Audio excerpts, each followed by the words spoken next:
July 20th, 1944. One briefcase, one explosion, one chance to end the war in a single moment. Deep inside Nazi Germany, a group of officers made a decision that would change everything. Kill Adolf Hitler. This wasn't rebellion, this was desperation.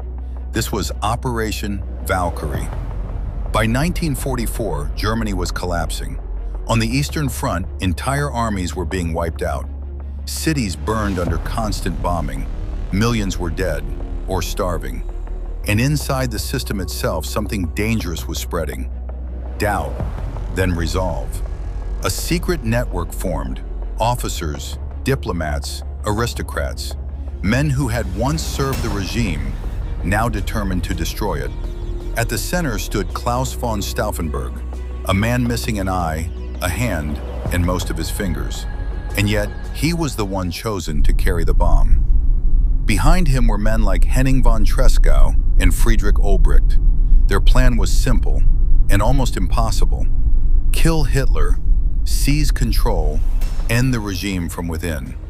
They would hijack Valkyrie, an official emergency plan, and turn it into a coup. Once Hitler was dead, the reserve army would rise. Berlin would be taken, Nazi leaders arrested. The war could end. Everything depended on one moment, the explosion. That morning, Stauffenberg entered the Wolfslayer headquarters. In his hand, a briefcase. Inside it, a bomb. He placed it beside Hitler, armed it, then walked out. No panic, no hesitation, just a countdown. At 12:42 p.m., the room exploded. A violent blast tore through the conference hall. Wood shattered. Men were thrown to the ground. Smoke swallowed everything. For a moment, it was over. Hitler had to be dead, but he wasn't.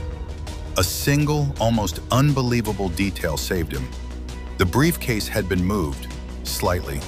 A thick table leg absorbed the blast, and Hitler walked away, alive.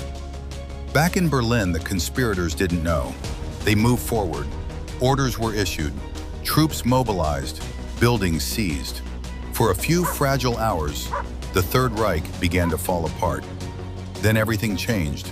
Joseph Goebbels went on the air. Hitler was alive. Loyal commanders froze, then resisted. Orders collapsed. Confusion turned into chaos. The coup was dying. By nightfall, it was over. At the Bendler block, Stauffenberg and his allies were arrested. There were no speeches, no trials, just gunshots in the dark and silence. What followed was brutal. Thousands were arrested, nearly 5,000 executed, among them Ludwig Beck. Even Erwin Rommel, one of Germany's most respected commanders, was forced to choose death. The regime didn't weaken, it tightened. More ruthless, more paranoid, more dangerous. The bomb failed, the coup collapsed. Hitler survived, but something had changed forever. The illusion was gone. Because the world now knew the truth. Not all Germans followed him. Not all stayed silent. And some chose to act. They weren't perfect. They weren't all heroes. But when silence was safer, they risked everything and lost everything. If you want more stories where history almost changed forever, subscribe, because next time, it might.